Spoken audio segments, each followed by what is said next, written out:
Welcome. Welcome to the Black Table. My name is Greg Carr. I am a proud member of the Black Star Network. I teach at Howard University in the Department of Afro-American Studies. And I'm also an adjunct professor at the Howard University School of Law.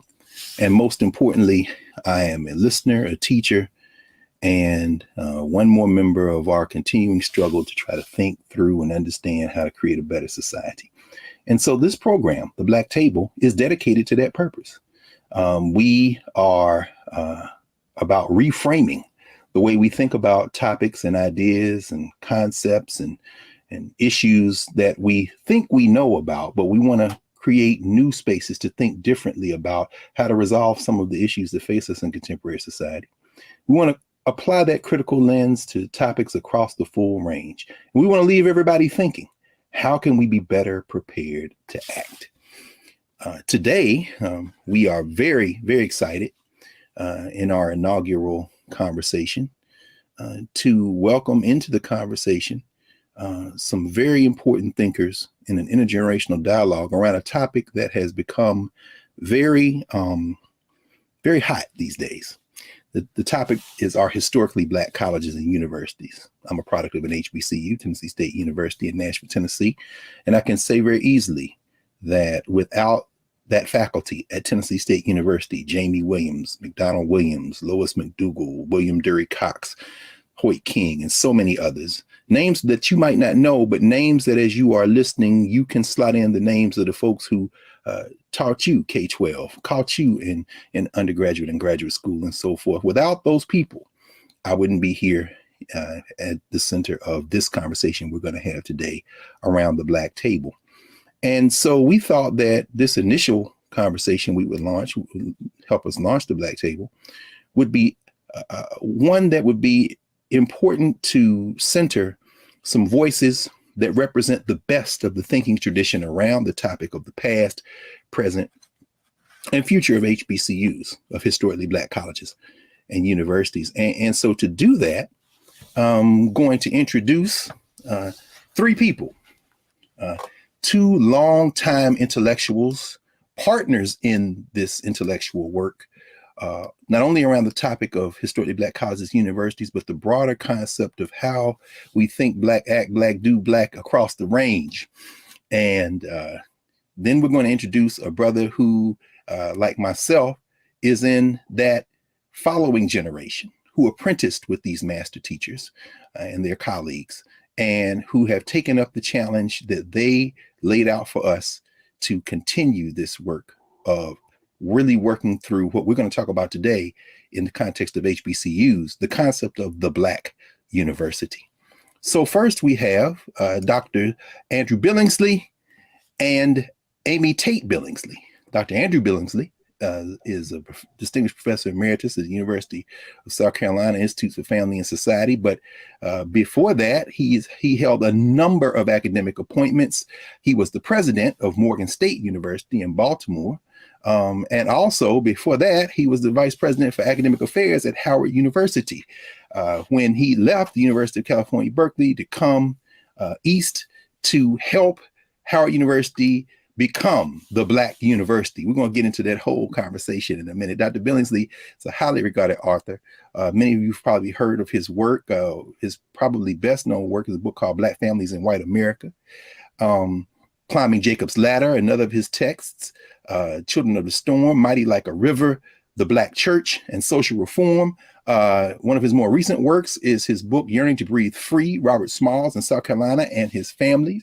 And I want to highlight this particular book because this book is hot off the press and you need to get this book immediately. This is Andrew Billingsley, Scholar and Institution Builder, Essays and Tributes, edited by his friend Charles Jorman, where he collects a number of folk who gathered for his 90th birthday celebration when he was and remains in the position of the John and Eula Cleveland Chair in Afro-American Studies at Howard University. We asked him to come back and he graciously agreed. And at his 90th birthday symposium, he convened, along with his team, a really constellation of scholars to talk about how they tried to build, and in fact did build, the Black University in the 1970s and 80s. Sitting there with him, is his partner, Amy Tate Billingsley. This sister is a towering intellectual out of Chicago, Illinois, raised in Chicago, and went off to got a degree from the University of Chicago, and then went to the Ohio State University, and then the University of Baltimore.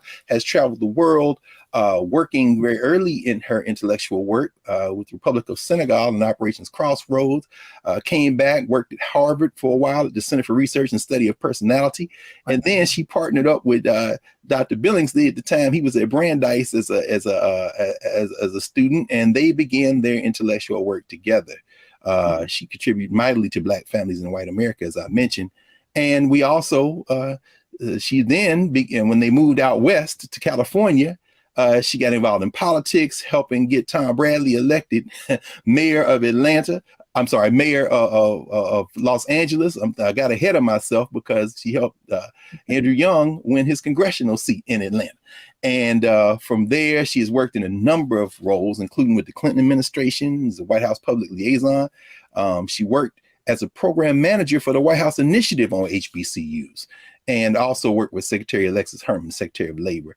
A couple of other things. She was a founder of Black Women's Agenda, and has served on the National Black MBA Association. And we're going to talk a lot more about her contemporary work. She's worked as a consultant for a number of institutions, including the History Makers, which is a very important entity. If you don't know about the History Makers out of Chicago, you really need to know. Maybe say some more about that, Sister Amy, in a moment. And we will be joined, so welcome, Sister Amy, and we're going to be joined in intergenerational dialogue with one of our brothers who's one of my age mates, and that's Dr. Jelani Favors. Dr. Jelani Favors, my brother. In fact, I'll say this before I say anything else. If you have not gotten this book, you need to get it. It's called Shelter in a Time of Storm. I have my hardback copy is in the other room, but you can get that as an ebook format as well. How Black colleges fostered generations of leadership and activism. This book really sets the framework in so many ways for what we'll be talking about today. Dr. Favors is a native of Winston-Salem, North Carolina, and went to North Carolina A&T. He has circled through a number of institutions. He went to graduate school and taught at Ohio State University, where he got a master's in African American studies and a doctorate in history. Came through Morgan State. It's going to be interesting. We had this conversation today, Jelani, with Dr. Billingsley, who used to run Georgia State. I have a feeling if Dr. Billingsley had been the president of Morgan State, you'd probably still be there. He wouldn't let you get away. But he cycled through several institutions before. This is very exciting, everyone. In late 2021, September 2021, the North Carolina Agricultural and Technical State University, Aggie Pride, brought him home to occupy a chair, a distinguished chair named for Professor Fry, Henry E. Fry, who's an American judge, politician, served as the first African-American Chief Justice of North Carolina Supreme Court. And I'm very excited today because, in addition, by the way, his book, Shelter in Time of Storm, won the 2020 Stone Book Award. That is a prize that is presented by the Museum of African American History in Boston. And it's very important as well. He also won the Lillian Smith Book Award. The Southern Regional Council and the University of Georgia Library selected Shelter in Time of Storm. And there are a number of other things we could talk about, and we're going to get right into it now. But I thought that it's very important for us to start with that introduction at the beginning of this first convening of the Black Table, so that folk understand that one of our other objectives is to bring into conversation some of the most important thinkers and actors that we can identify and recruit into the conversation, with an emphasis on folks who you might not be as aware of as you should be aware of, who don't often get called on as much as they should in white-facing media. I'd call it mainstream, but this is the mainstream. This is our mainstream.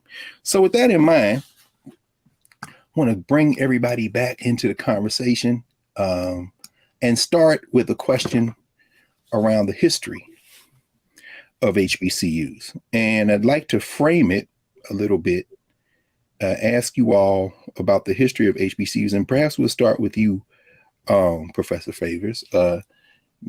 I want to talk a little bit, ask you maybe to frame it in terms of a recent article. This is an article that appeared in the summer 2021 issue of The Point, which is a journal.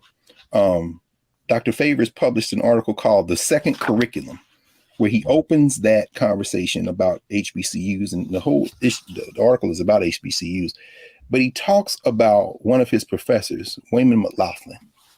And Dr. Favors, if you don't mind helping us, when we say that when we say HBCU, when we say historically Black college and university, for folks who either think they know or may not know much at all, what is an HBCU? And give us some of the history of HBCUs in terms of their importance, what the role of faculty, and what they really do and have done in the past.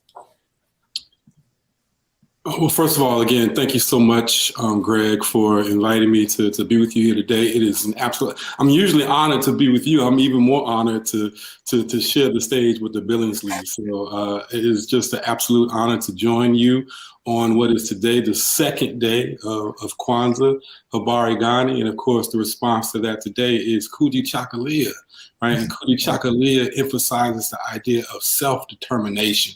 Right. And so what we clearly understand about the legacy of HBCUs is that they were never really about what white folks could do on behalf of Black people. Right. That's always been sort of the general assumption, is that, through white philanthropy and white benefactors, that these institutions developed and emerged in the shadows of slavery. And in doing so, they shaped generations of young Black folks to fall in line with the expectations of a Jim Crow society.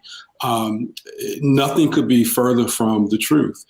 It was always about how Black folks shaped and carved out these spaces to meet their needs. And emerging out of slavery, even before slavery ends in 1865, beginning in 1837 with the founding of the Institute for Colored Youth, which would later go on to become Cheyney State University, as well as those other two institutions that emerged in the midst of the antebellum era, Wilberforce, as well as Lincoln University. These institutions and spaces were directly linked with the freedom dreams of Black folks. How could they use these spaces to empower generations of young African Americans to reject the principles of white supremacy, which tried to teach the idea that Black folks had no dignity, had no humanity, had no culture, had no history, and immediately out the gate, there's a different blueprint that's going to emerge within these institutions, spaces where, again, young Black folks, their freedom dreams can soar unimpeded. They can see themselves as a continuation of the Black liberation struggle. They can use their voices, their talents, their skills to speak towards the idea of deconstructing white supremacy, of deconstructing Jim Crow, and building, as you said earlier, Greg, a better and more tolerant and more just society. And that is radically different. You mentioned the essay that I wrote for The Point magazine. I was asked to write that essay, and the theme was, what is the university for? And what is very clear is that, again, beginning in 1837, within the academic circles, HBCUs are going to be radically different spaces than their PWI counterparts. Again, they will be spaces which will train the future generations of young activists, engaged citizens who, again, use their talents, their skills, their abilities to think about how they could build a more tolerant and more inclusive society. And again, that is so radically different than what PWIs were doing during that same time. Again, we're talking about the antebellum era where, they were studying skull sizes and the inferiority of Black folks and referring to Africa as the dark continent. Meanwhile, again, Black folks are exposed to what I refer to as the second curriculum, which emphasized race consciousness, idealism, and cultural nationalism. How do we build, again, in the spirit of self-determination, how do we build spaces and build movements which will push Black folks forward? And that is, again, radically different from what PWIs were doing. And this is why HBCUs are so important. It's always been about family, about belonging, about making people feel as though they were part of something bigger than themselves. You mentioned your maturation at Tennessee State University, I lead that article off in the point, discussing and talking about my ancestors, my professors, who, as one of my dissertation advisors, Dr. Hassan Jeffries, liked to say, as he was reading my earlier work in this area, it's almost as if there was a laying on of hands tradition, like in the tradition of the Black church, right? Of I'm a pass on a mission and a purpose to you. That's what people like Dr. Wayman McLaughlin did for me. And he, of course, had been impacted in that same way as a former student at Virginia Union University. So this is that legacy of passing on that torch of racial responsibility, of building a better society, of understanding your purpose. And I am thankful to be a benefactor of that. And I am even more thankful that now I have the opportunity to return to my alma mater and continue in that same tradition, passing on that legacy and that charge, that mission to current generations of young Black students. Thank you, Jelani. This is, man, it's so powerful. You know, you had a couple of, as you were talking, I'm reflecting on something you wrote, several things you wrote in the article that you referred to, and you raised something so powerful, brother, when you said that questioning and seeking to amend the contradictions in American society became a major byproduct of Black education. And I thought that you're crafting, you're narrating that struggle as a byproduct rather than the center or purpose of those institutions was very powerful. As we get ready to bring the Billingsleys into the conversation, I want to ask you about the importance of faculty, because I mean, you've talked about it already, and you mentioned, of course, Brother McLaughlin, Dr. McLaughlin, Professor McLaughlin, who taught your parents, which I thought was striking, very striking. And then tended to you in a 40-year career that included many HBCUs. And of course, his Jegnas, his mentors at Virginia Union, it made me think, of course, of Jeremiah Wright Sr., the father of Jeremiah Wright Jr., who was the first in his family to go to college, whose father sent him to Virginia Union with 25 cents, as Reverend Wright tells the story, to go, and it altered the trajectory of his entire family. And not just his family, but our people. And one of the things that today I know we will talk about in a great deal is how that second curriculum, as you described it, you have named it and given voice to something that we all experienced, including, of course, our friend Hassan Jeffries, who came out of Morehouse, right? Mm-hmm. That second curriculum, there was a moment that you emphasized, not only in Shelter in the Time of Storm, your book, but that you emphasize in this article, where there was a push by students primarily to make that second curriculum the first curriculum. Could you say a little bit about that? And then we'll bring in perhaps the single most knowledgeable from experience living authority in the world on that attempt. But could you say a little bit about what was that about, trying to make the second curriculum that you talk about the first? Well, I mean, a lot of it was just simply about interrogating these critical and vitally important spaces at the apex of the Black Power era, where emphasis was increasingly being put on the second curriculum, right? The idea of racial consciousness and cultural nationalism. And Black folks were using that moment, that historical crossroads, to think about how they could even intensify that even more without apology. Much of the second curriculum, much of the work of the second curriculum was often done in the shadows. It was often done in these spaces that were carved out. And these are all, again, critically important and vital spaces. Office hours with students, where teaching, and lecturing at these institutions, where a professor and teacher may be feeling the heat, especially if you taught at a place like Tennessee State University or Florida A&M or Alabama State University, may be feeling the heat from white state legislators who control the purse strings of these institutions, who were vehemently opposed to anything radical, any essence of dissent emerging on these campuses. but it's something powerful about, again, that space, about a teacher being able to close their classroom door and to begin having these conversations. My friend Jarvis Givens at Harvard University just produced an incredible book on Carter G. Woodson. And when you think about the legacy of Carter G. Woodson and the work that he was doing, HBCUs are so incredibly vital to that. Yes, you have the legacy of Black educators in high schools and middle schools and elementary schools, but all of these teachers were being trained at HBCUs, right? And so that work began in terms of their preparation, in terms of understanding how to navigate these often hostile spaces. It began within the spaces of Black colleges. And so when you look at the 1960s, so many frustrated young Black activists were saying, look, we don't want to work out of the shadows anymore. This should be forthright. It should be singular. It should be, we should, as they said at Howard University, we should move toward a Black university, right? And so there was so much questioning and so much interrogation around that idea about how do we make these institutions even more important and central to the Black liberation struggle.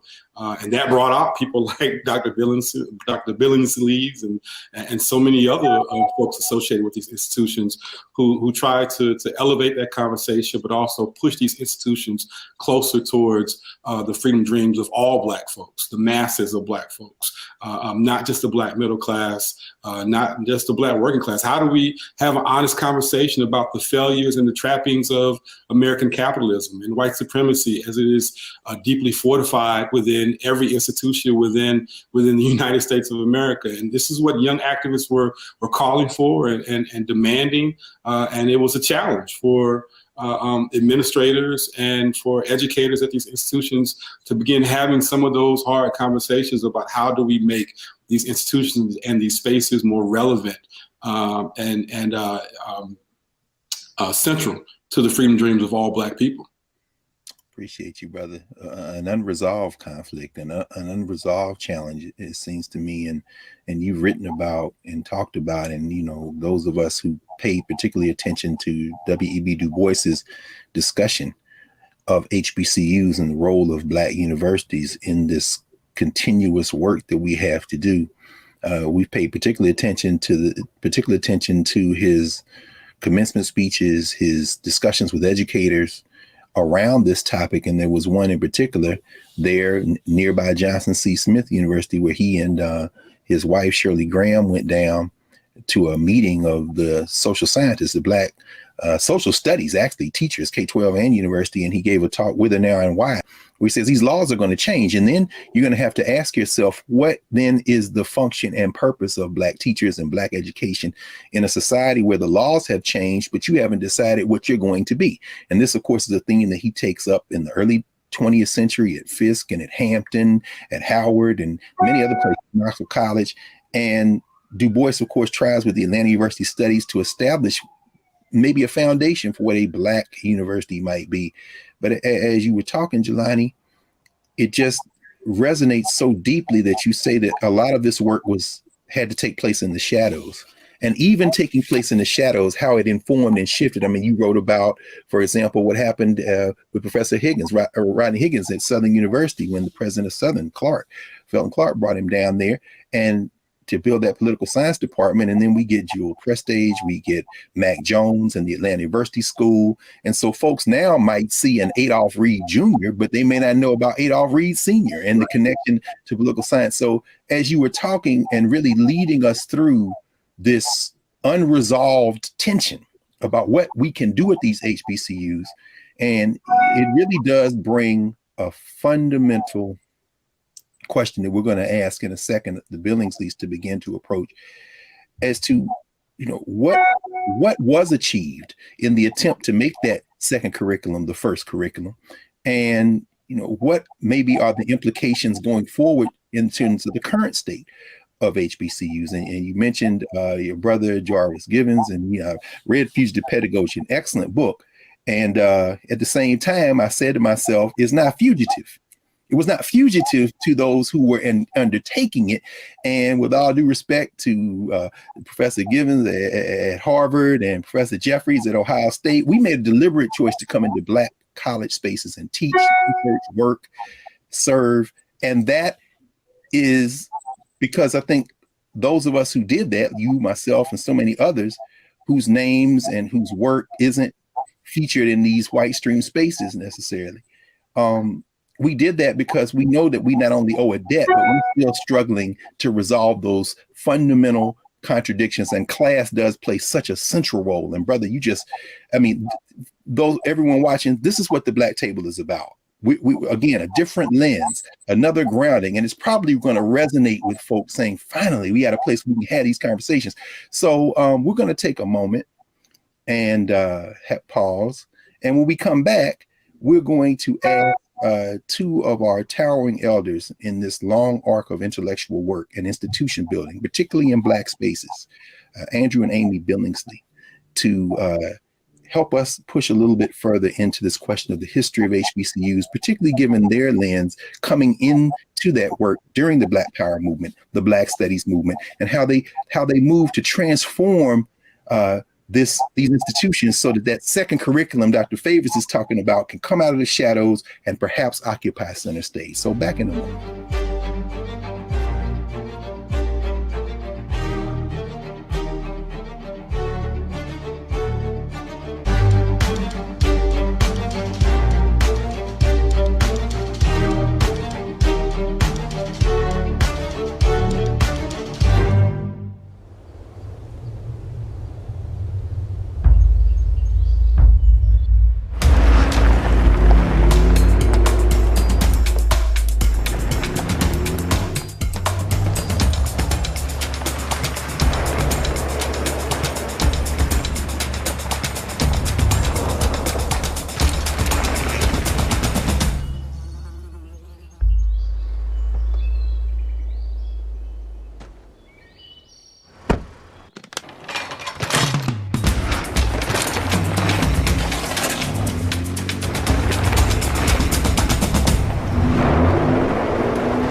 Black Star Network is here. Oh, no punches! I'm real revolutionary right now. Support this man, Black Media. He makes sure that our stories are told. Thank you for being the voice of Black America, Roland. Stay black. I love y'all. All momentum we have now, we have to keep this going. The video looks phenomenal. See, there's a difference between Black Star Network and Black-owned media and something like CNN. You can't be Black-owned media and be scared. It's time to be smart. Bring your eyeballs home. You dig?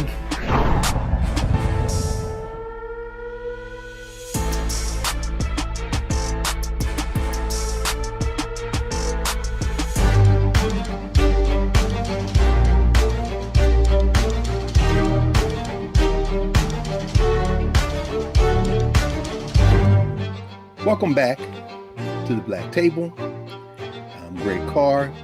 And when we paused, Dr. Jelani Favors at North Carolina A&T really laid the foundation for our conversation today by helping us understand not only the history of HBCUs, but the central role that historically Black colleges have played and the central role of faculty at historically Black colleges, the central role they have played in shaping generations of young Black people, in conducting research, in helping to shape the intellectual thrust of Black community, and not only doing all that, but also as a byproduct, as he writes, helping to transform the American project, the American experiment, one that never imagined that people of African descent would be doing any of what we're doing today. And with that in mind, we're going to now invite into the conversation two people who we are very excited about not only having, but helping us understand um, helping us understand how this process unfolded during and in the wake of the period that Jelani Favors just laid out for us, which was the late 1960s, early 1970s, when students, faculties, communities around the United States at HBCUs rose to contest not only the inequities in American society, but to contest the very idea of what HBCUs should be doing to uplift, improve, prepare Black communities, not only in the United States, but around the world. So we're going to invite Dr. Andrew Billingsley, Professor Amy Billingsley into this conversation. And as we do, want to evoke Professor Billingsley, Professor Andrew Billingsley, an article that was just published in the fall 2021 issue of the Black Scholar. This article was introduced by and annotated by our sister, another of our colleagues at Howard University in the Department of African American Studies, Dr. Amy Yoboah, Howard University and the Challenge of the Black University. This was a conversation that we had with you, Dr. Billingsley, Andrew Billingsley, around what in the world you all were trying to accomplish in the late 1960s and early 1970s by converting in some ways Howard University to an example, not of the only Black university, but one of the Black universities. And so we're going to continue in the first topic in terms of the history of HBCUs, but we want to do it, if you all don't mind, in a kind of free-flowing way where you all help us understand how you were recruited from the West Coast with the idea that you were going to go to a Black institution that was literally being built from the ground up, namely the Institute of the Black World, the great Vincent Harding and others. And then you got a phone call from a young college president who had just been recruited himself out of North Carolina, where Professor Favors is, of course, James Cheek at Shaw, to come to Howard University and answer the call to build a Black university. And then he turned the keys over to you all, and you went and recruited dozens, over 100 faculty members, some of whose names we know, Joyce Ladner and Ron Walters, to be the kind of faculty that trained Jelani and I. So if you two wouldn't mind taking a few minutes, could you walk us through what was going through y'all's minds in the late 60s as y'all were sitting there at Berkeley? And then what were you trying to accomplish at that moment in time and space? Thank you so much for joining us. Thank you very much, Brother Greg, for that kind introduction. Greg, everybody needs to know, is my boss at Howard University. He brought me back to Howard when I was still down in South Carolina. But to get into your question, let me first say a couple of things about my background, how I got to Howard. I was born in Marion, Alabama in 1926 in a poor family. We survived the Depression. And then I went to the Army, U.S. Army for a couple of years. And then because of the Army experience, I got something called the GI Bill of Rights. Otherwise, I would not have been able to go to college. So I went to college. And where did I go? I went to one of the premier Black colleges, Hampton. It was called Hampton Institute at the time. And so I've kept in touch with that. What I got at Hampton was a head start, not only into higher education, but into Black higher education. And I went on from one school to another until I finally got a job teaching at the University of California in Berkeley. Now, the Berkeley experience in the 70s was still almost an all-white university, except after the death of Dr. King, they began to admit a few Black students. And unfortunately for them, when the Black students came, the 5 or 6 Black students came with a message.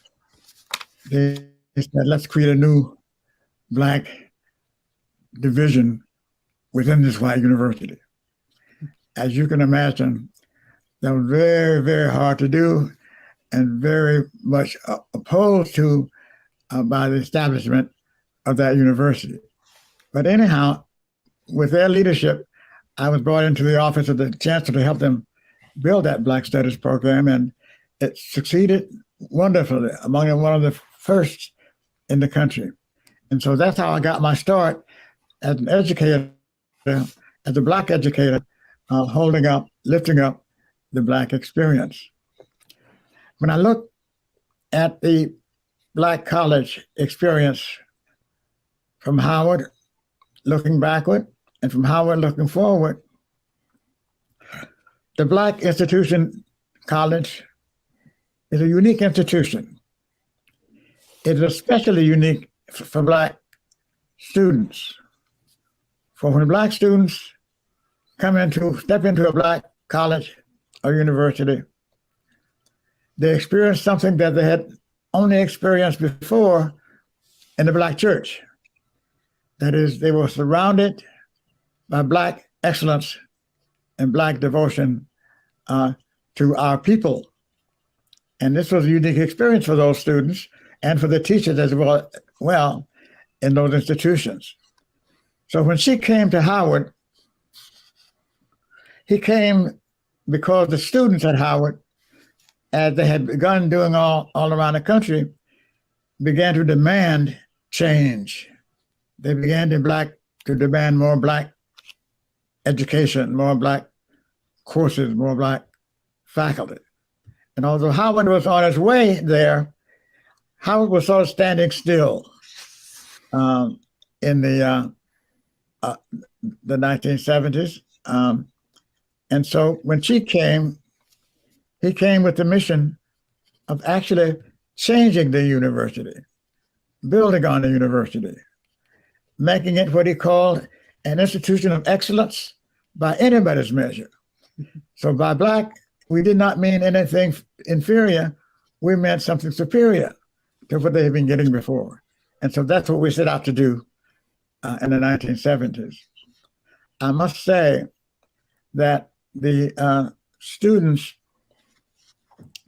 at Howard University at that time, and indeed in most Black colleges and universities from that time until now, get a unique experience. First of all, they're surrounded by Black excellence for the first time. All around them are Black scholars, Black administrators, Black workers, and they are embroiled in this ocean of Black excellence.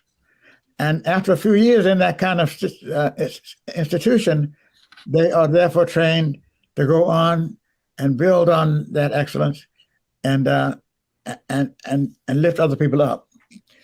We came to Howard with the idea of teaching students to climb the ladder, but also to look back and lift as they climb, make sure that they pave the way for other people to move ahead as well.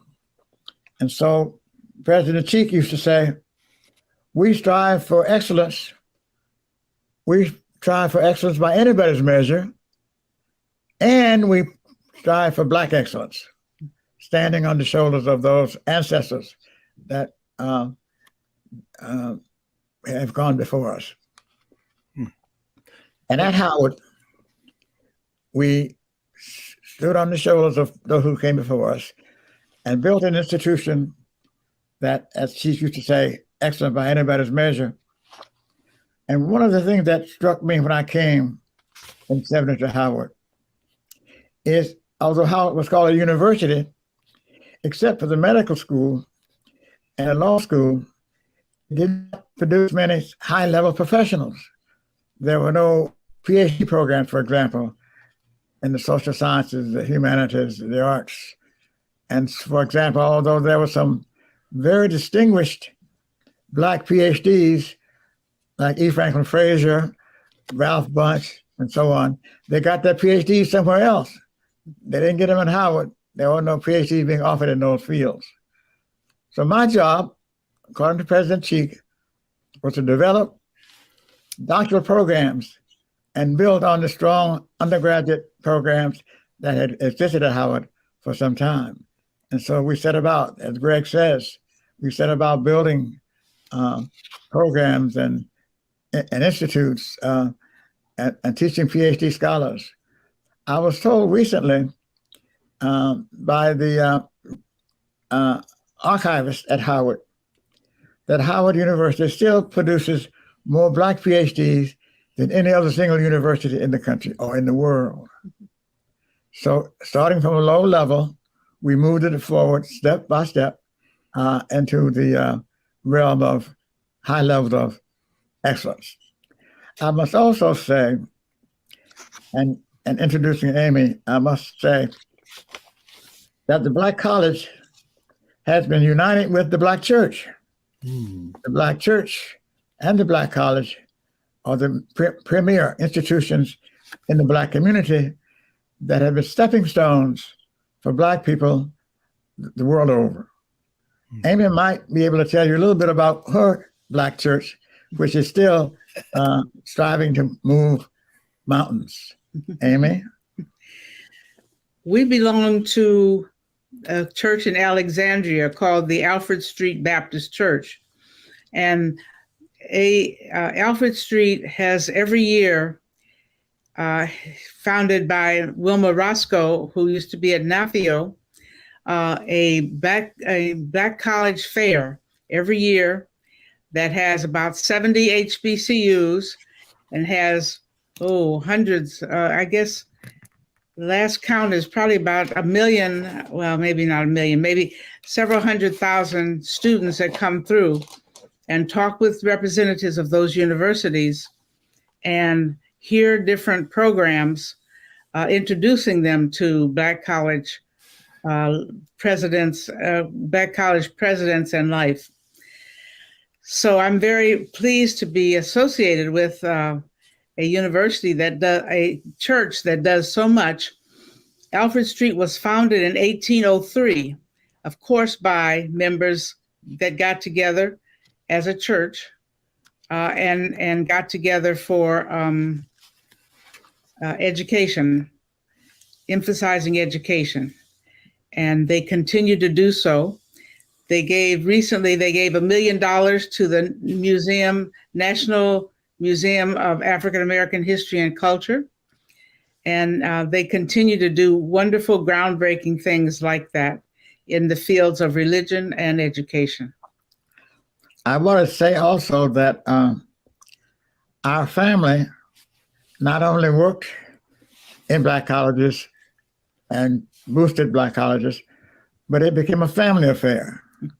For example, our daughter, Benita, that we're visiting down here now, went to Spelman College. Her husband, Cadillac Harris, a very distinguished football coach, went to Norfolk State College. And their daughter, Cheyenne Harris, now goes to Spelman College. So Black colleges are in our lifeblood. And while we're visiting down here, we visit a neighbor, the family Martell Perry, whose father was at Hampton with me. So he studied engineering while I studied sociology. So we're surrounded by the Black college and Black church experience. Excellent. I want to ask you all one more question, and then we'll take a break. And we come back, Brother Jelani and I will all be in roundtable conversation and tease out some of these issues. And for those of you who may not be aware, when you heard Professor Amy Billingsley talk about NAFIO, that's the National Association for Equal Opportunity in Higher Education. Another of your longtime dear friends and colleagues, of course, the great Sam Myers, once the president of Bowie State University. He recently made transition at 101. So y'all still youngsters compared to Dr. Myers. Of course, led that institution for years, a former HBCU president. But as you all were talking, I want to ask you just very quickly, and thank you.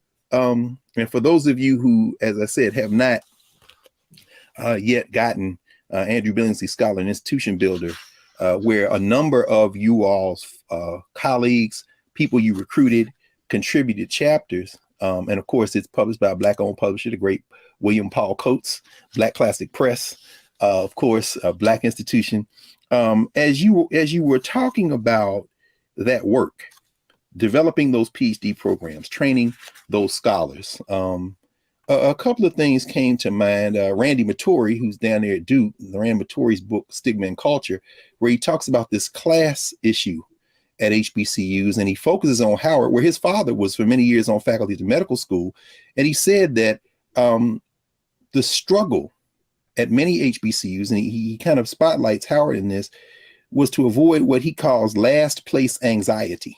So he talks about Black folk coming from the Caribbean, coming from Africa, and he talks about that concentration, particularly at the medical school, where there's this kind of class division around law, around medicine, and the HBCUs, whether it be Meharry, Morehouse School of Medicine, you have that professional class. But then he says there are this other surge of Black folk who are coming to get an education, to uplift their community, who are coming from lower down in the class strata.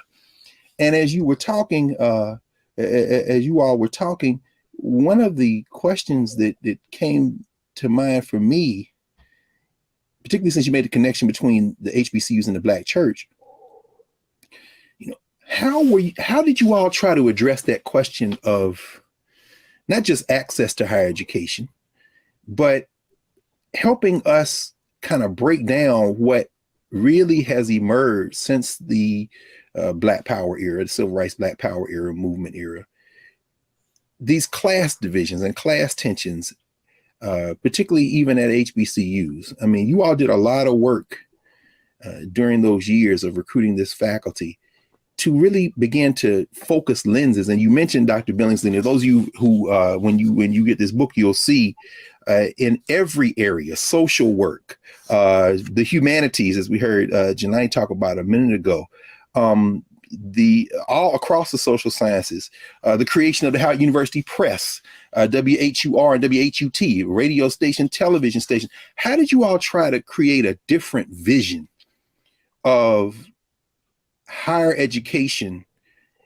that would have people come through and receive training, not just to improve their individual lives or their families' lives, but ultimately to kind of shape a different concept of the Black community, rather than just replicating the very highly class stratified model of white society and white universities? Did you all have any problems around class tensions as they emerged? Not at Howard at that time. I understand before that there had been a certain amount of class tension, but you must remember that when we came to Howard in the late 60s and the 70s, it was a revolutionary time. And Black people all over the country beginning to rise up and stand on each other's shoulders. Sheik used to say to us and the students, he used to challenge the students by saying, your reach must be higher than your grasp, or what's the heaven for? In other words, he challenged the faculty and the students to move beyond whatever was ordinary, to reach for the stars. And so that's what we did. We didn't have any white model to go after. We were going to be excellent by anybody's measure. And so that pushed us on and led us on to higher heights. Wow, that's very powerful. That is extreme. In fact, let's use that as a launching point, if you all don't mind. When we return from our break, we're going to come and talk about the present status of HBCUs. And wow, to articulate that vision of a model of excellence that doesn't take as its precedent or as its foundation external notions of excellence, but it's literally looking within, tapping within. I think it's a very powerful point of departure. And when we come back in a moment, we'll talk about the current state of HBCUs, and maybe we'll, Jelani, you and I in conversation with the Billingsleys can talk through and think through what of that thrust continues today, what we may have lost track of, and what we may have contributed to that in this moment. So back in a minute.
Black Star Network is here. Oh, no punches! I'm real revolutionary right now. Support this man, Black Media. He makes sure that our stories are told. Thank you for being the voice of Black America, Roland. Stay black. I love y'all. All momentum we have now, we have to keep this going. The video looks phenomenal. See, this difference between Black Star Network and Black-owned media and something like CNN. You can't be Black-owned media and be scared. It's time to be smart. Bring your eyeballs home. You dig?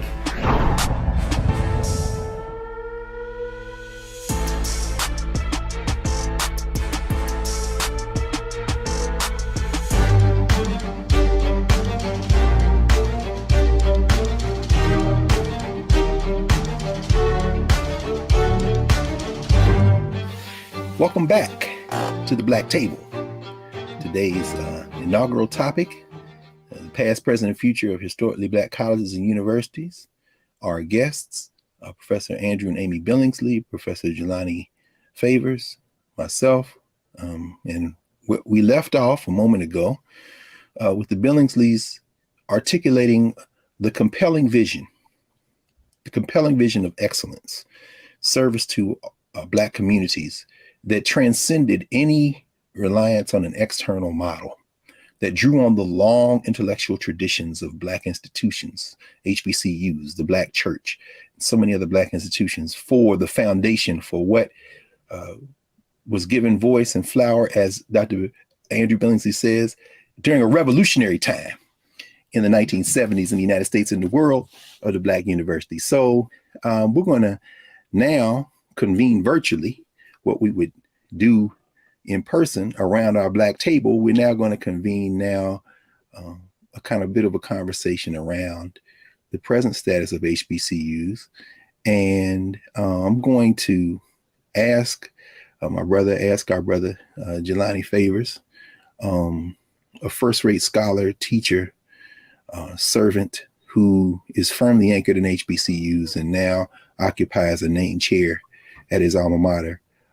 As the Billingsleys were talking, Jelani, I'm sure a lot of stuff went through your mind, brother. So I'm just going to ask you to make some remarks, maybe ask some questions, and we're going to have a bit of a conversation there in this period. Go ahead, brother. I want to come back to this issue of class that you raised, because I think it's such a pressing issue. And you and I have often joked about the fact that we were products of the field Negro tradition, right? Yes, sir. We went to state institutions. Yes, sir. Tennessee State, North Carolina A&T, Florida A&M. Yes, sir.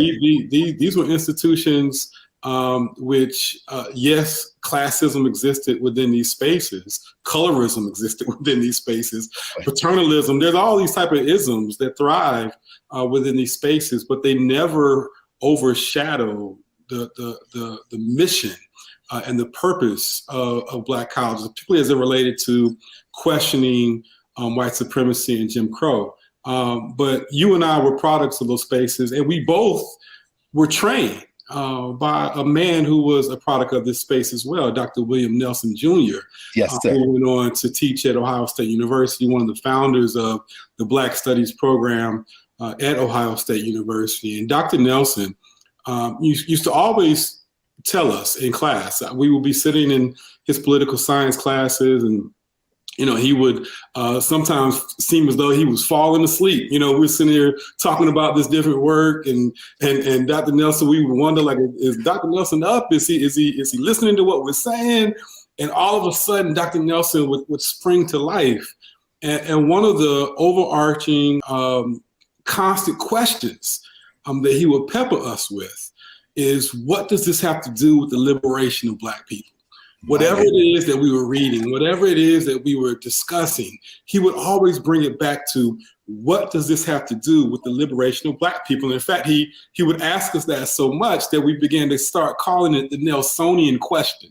Right? What does this have to do with the liberation of Black people? And I think that that's the pressing and overarching issue surrounding the legacy of Black colleges, is what have they had to do with the liberation of Black people? And I think the Billingsleys have already perfectly illustrated the fact that they have meant everything to the struggle for Black liberation. So my question to Dr. Billingsley would be to discuss that transition going from Howard over to the state institution of Morgan State. I'm not sure if it was Morgan State University at the time or whether it was still Morgan College.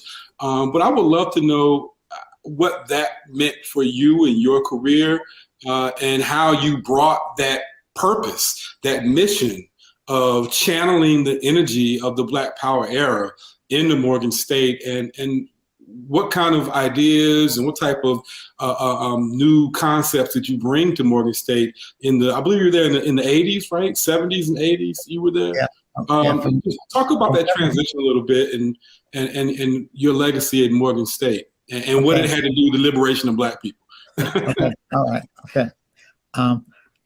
You're using that expression reminded me that Ron Walters, one of the premier scholars that I recruited to Howard, used that expression as a basis for his mission at Howard.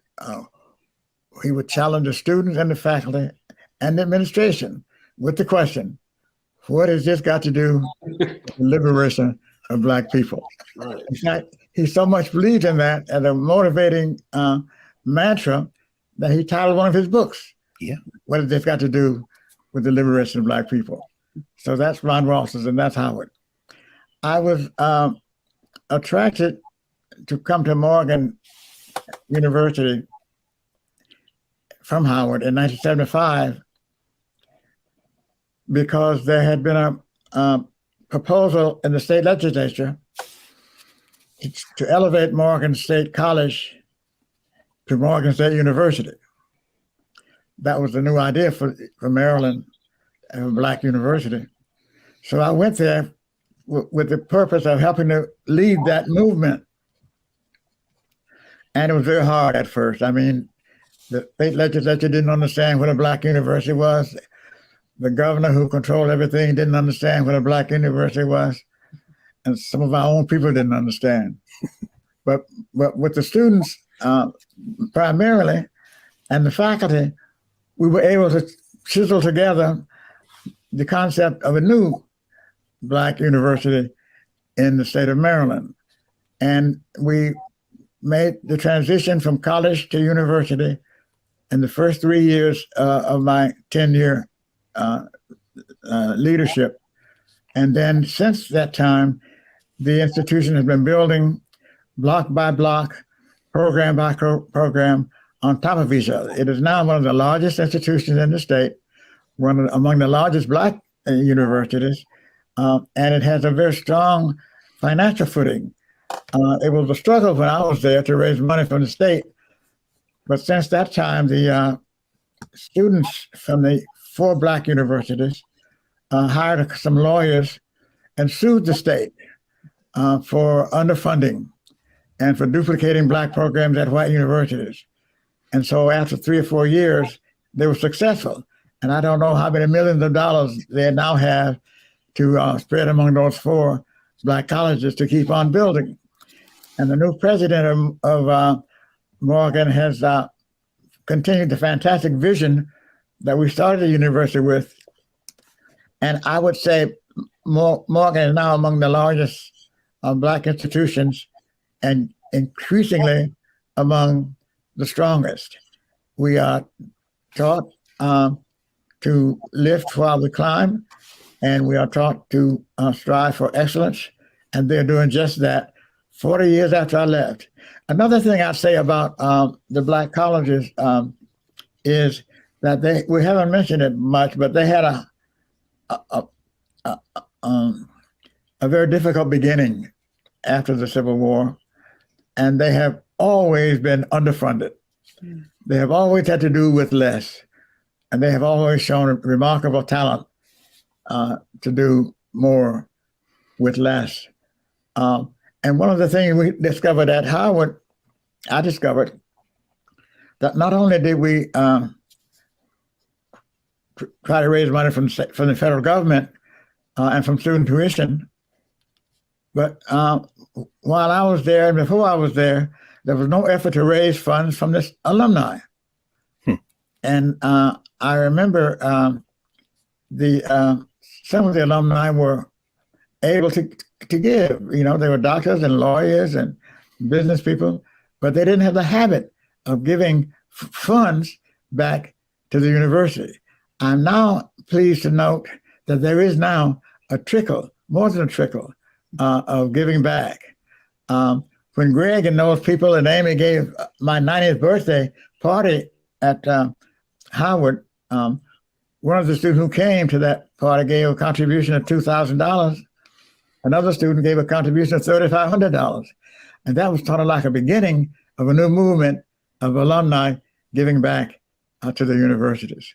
And now at Morgan, not only do alumni start to give, it is not yet up to where it should be, but at least 3 Black millionaires have given more than $1 million to Morgan. And the state has increased its appropriation, and the students, former students at the 4 Black colleges in Maryland, Morgan, Coppin, Morgan, UMES, University of Maryland, Eastern Shore, they got together and hired some lawyers to sue the state for discriminating against the Black colleges and underfunding them and taking programs away from the Black colleges and giving them to the universities. It took 4 or 5 years to win that suit, but last year they won it, and they have hundreds of millions of dollars that are going to now be spread from the state that's not going to be spread among those 4 Black colleges. So it pays to strive, to work hard, and to believe that it's possible. And the Black colleges, along with the Black churches, are the best examples of that mantra. Greg, if you don't mind, can I just come back? No, please, brother, by all means. Because again, these are just some incredible nuggets that you're delivering to us, Dr. and Mrs. The doctors, Billingsley. And in fact, I would love to hear Amy jump in on this question as well, because again, your husband has already kind of teased this out. When you look at these institutions, you're looking at legacies of Black excellence, you're looking at legacies of Black empowerment, but you're also looking at the legacy, living embodiment of segregation, right? It's very clear that these institutions have been underfunded, deliberately underfunded by years, by both the federal government, the state government, local. I mean, there's a discrepancy. When you walk on a campus like Tennessee State University and then go to University of Tennessee, Knoxville, it's very clear, right, that there has been a massive funding discrepancy and a funding gap. But we're beginning to see some templates, some blueprints being established of how these institutions can, and I would argue should, be seeking restitution and even a form of reparation through funding. Do you believe, Dr. Amy Billingsley, that is the trajectory that these institutions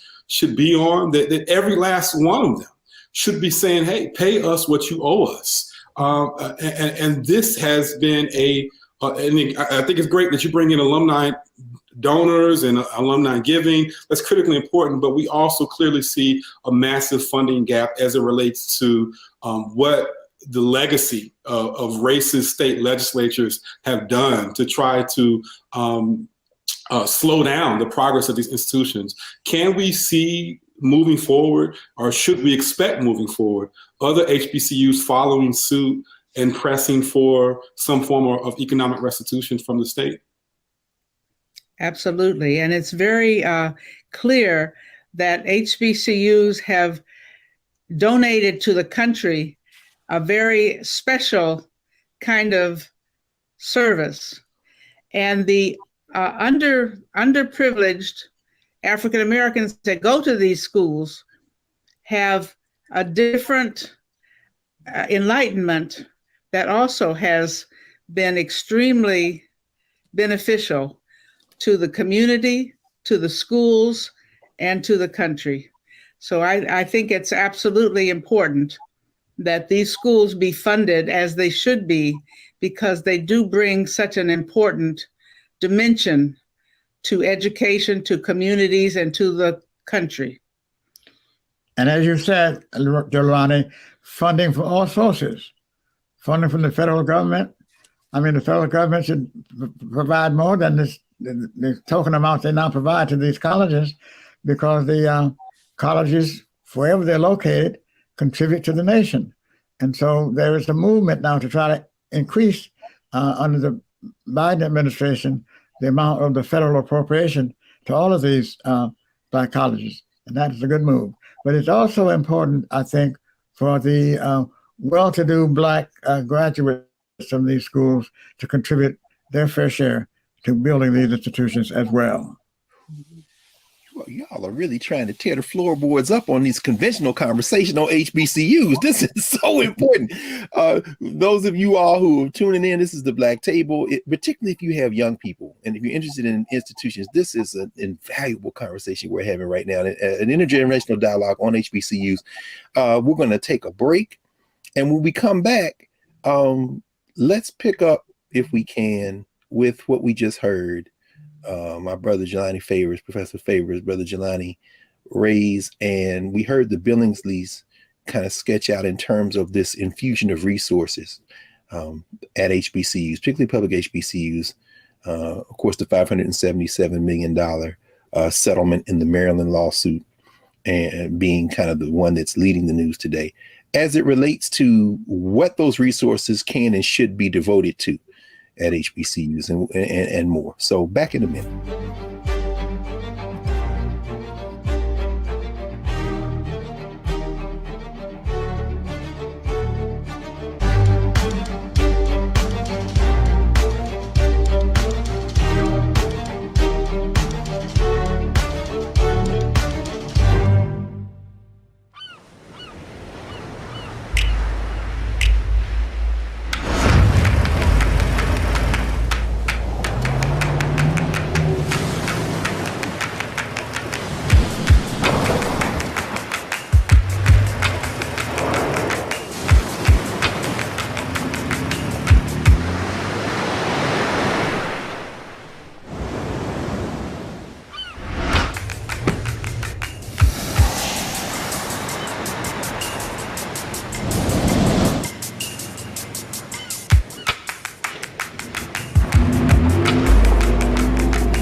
Black Star Network is here.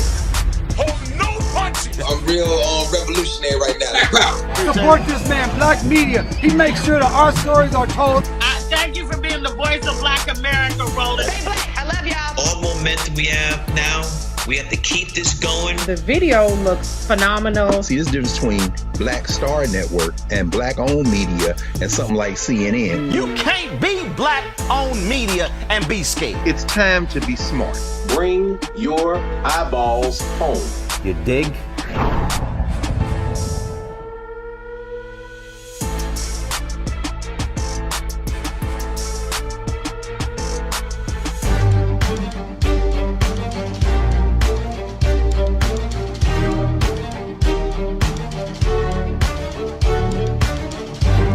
Welcome back to the Black Table.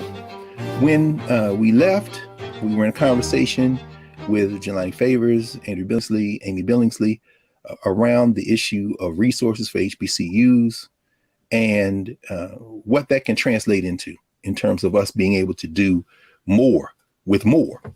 So let's bring our conversants into the conversation again, and we'll kind of end today by raising this question. We all have seen the news. Dr. Billingsley, you mentioned the $577 million lawsuit that was settled in the state of Maryland, which is the latest in an iteration of legal warfare. I think about our friend Alvin Chambliss down in Mississippi, Ayers versus Fordyce from years ago, the Tennessee case, the Geyer case, where you see an attempt to get resources for public HBCUs at least.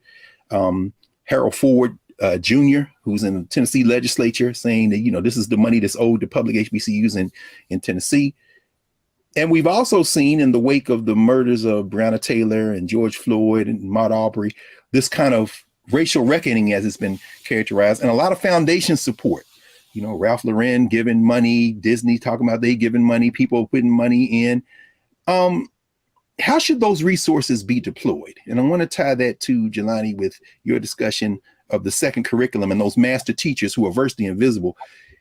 When universities get a windfall of resources, whether it be through foundation support or whether it be through private donations or even increased state funding, how should those resources be best deployed at HBCUs to support that second curriculum, this Black university concept, this excellence without white models concept? And we've also seen finally celebrity hires, so to speak. Nicole Hannah-Jones and Ta-Nehisi Coates at Howard. On the athletic side, Deion Sanders at Jackson State. What's the brother's name? Hugh Jackson at Grambling. Eddie George at Tennessee State. How best should we seize this moment now in terms of the future of HBCUs as it relates to resources? Y'all have some thoughts on that? I do. I think it boils down to this question again, to the Nelsonian question, right? What do these spaces have to do with the liberation of Black people? I've said this over and over again in different spaces that I've been in talking about HBCUs. Black colleges have made incredible contributions to this country, culturally, socially, economically. But the most important contribution that Black colleges have made has been in the transformation of American democracy itself. These institutions, and Dr. Billingsleys have already raised the critical importance of the Black church, but these pillar institutions of the Black church and HBCUs have served as a catalyst for every major social movement in American history. And the power behind that was not only a second curriculum, it was the humanities and social sciences at these institutions. And we live in a moment where so much attention, even now with all of this windfall, as you classify it, of philanthropic support, and I say windfall with air quotes because, again, much of what's being given is still a drop in the bucket compared to what so many PWIs garner on a yearly basis in terms of financial support. But so much of this funding is going to propping up STEM programs. And again, as I often say in so many of these talks, this is not to denigrate the importance of STEM. We need Black folks in STEM, but we also need HBCUs to never forget the legacy of the humanities and social sciences and how it produced critical thinkers like the Billingsleys and others, who again embrace sociology and history and political science and African-American studies. Black studies emerges in large part to so many of the intellectual traditions that were already going on within HBCU spaces. And so we want to continue to make HBCUs relevant for the 21st century and for a new generation. We have to find a way to reinvigorate the humanities and social sciences at HBCUs. I've been in conversation with my good friend, Dr. Melanie Price at Prairie View A&M, who left, just like myself, left Rutgers and went home to her alma mater, which is Prairie View. And now she is leading up the Ruth Simmons Center for Race and Social Justice. But Ruth Simmons is coming to Prairie View and she gets it. She understands that there's a legacy, an intellectual tradition of producing radicalism and dissent that has questioned white supremacy in America. And the only way that we're going to continue that tradition is by funding the humanities and social sciences. So when she opens up her Rolodex, she's calling friends not to say, hey, write us a $500,000 check for this new engineering program. We want you to fund these centers for race and social justice. We want you to fund the arts and the humanities and social sciences at these institutions, because they are just as vitally important, if not more vitally important, to the legacy and tradition of what these institutions have done in reshaping the social and political contours of America. So if we want a new generation of young Black people to come through these spaces, and again, if you want to go into STEM, you want to go to engineering and computer sciences, that's fine. But you also need to understand the legacy of racial responsibility. You also need to understand the legacy of countering and questioning white supremacy wherever you find it. No matter what boardroom you're in, or no matter what classroom you happen to come into, right? You need to have the mental fortitude and the intellectual skills to be able to articulate and call out white supremacy and racist thinking, and to question it, and to an attempt to try to radically redefine these spaces. And I think that's what HBCUs have been about, and the humanities and social sciences have been a large part of that. And so we need to find a way to spread that funding into those spaces if we want to continue to see these institutions serving the vital role that they have played in the past. Thank you, brother. And we're going to give the last word to the Billingsleys, and perhaps we can use it to walk across to you all the bridge that Professor Favors just built, in part by evoking the name of Ruth Simmons, a true academic who led Ivy League institutions, of course, that daughter of the South, who's gone to Prairie View and modeled for us again in the great tradition of the Mary Bethunes and the Benjamin Mazes, and some of that from our generation who have tried to aspire to that, like a Walter Kimbrough at Dillard. The idea that HBCU leadership, administrative leadership, should have a deep intellectual foundation, one that transcends this kind of profit motive driven labor market, job market driven attitude toward HBCUs. So with that in mind, as two educators and institution builders who absolutely had and have that foundation and framework, any thoughts on the future of HBCUs from where you all sit? I'm not gonna let y'all retire, so I'm just so go ahead. I think, Greg, that in looking toward the future, we should always try to build it in recognition of the past. I mean, after the end of slavery, who would have thought that there were Black men and women later who could lead states, whole states? My work in South Carolina, I mean, for a dozen years, there was Black leadership of the whole state. They didn't have to go in school to learn that. They learned it by living. And when we started Black studies programs at white universities in 68, 69, the model already existed. There were already Black colleges teaching about Black people, Black history, about Africa, about Du Bois, about Fraser, and so on, and so on. So we need to look at these institutions not only as underfunded,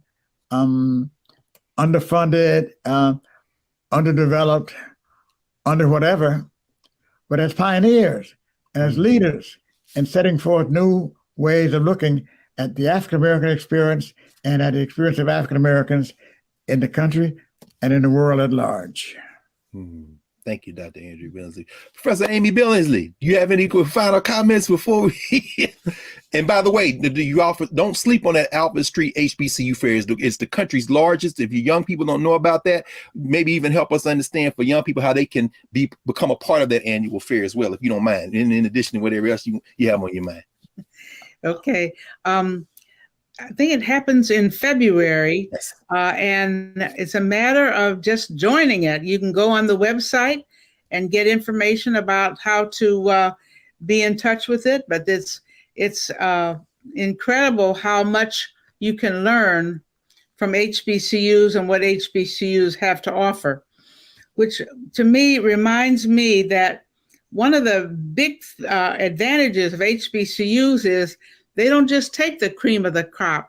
They take some very important people who maybe haven't even learned to read. Some of them, their parents have not learned to read, and they are able to educate those people and bring them up to do important things. Like Ruth Simmons, for example, she grew up as a sharecropper, as I recall, and she was one of 18 family members, 18 children, and she has done incredible things. So they're just very important aspects of all ranges of our Black community.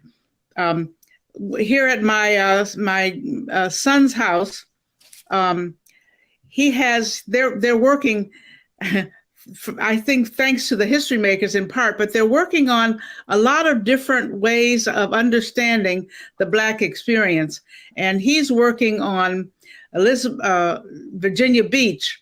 They have the churches put in 5 cents, 10 cents, 20 cents, different small amounts of money in order to start schools because they felt education was so important.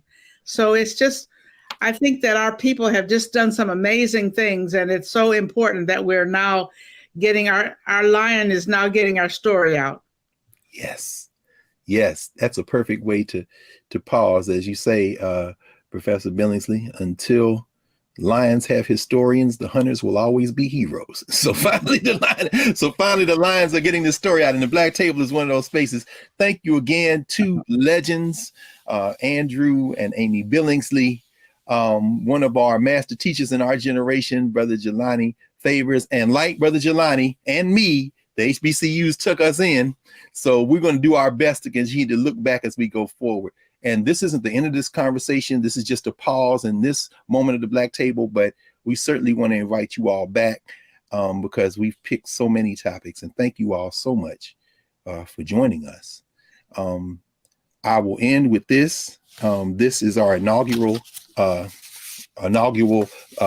convening of the Black Table. And as I said at the beginning of this, our objective is to help broaden these conversations, create a different kind of lens, and leave us with different ways of thinking so that we can have different ways of moving and acting through the world.